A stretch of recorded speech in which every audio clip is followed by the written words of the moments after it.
Alasan Tessa Kaunang betah menjanda selama 8 tahun. Setelah bercerai, Sandy Tumiwa belum berencana menikah lagi. Tessa Kaunang mengaku masih trauma dengan perceraian sebelumnya. Bukan karena udah 8 tahun sendiri terus harus punya pasangan kan enggak, kata Tessa Kaunang, dikutip dari YouTube Star Story Senin, tanggal 15 Mei tahun 2023.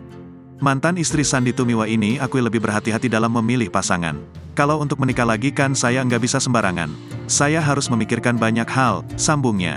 Dikatakan perempuan berusia 46 tahun tersebut ia pasrah soal jodoh. Menurut Tessa, jodohnya kelak akan datang dengan sendirinya. Pokoknya pengen semuanya berjalan dengan apa adanya. Kalau memang sudah waktunya dikasih Tuhan jodoh pasti itu akan terjadi dengan sendirinya, bebernya.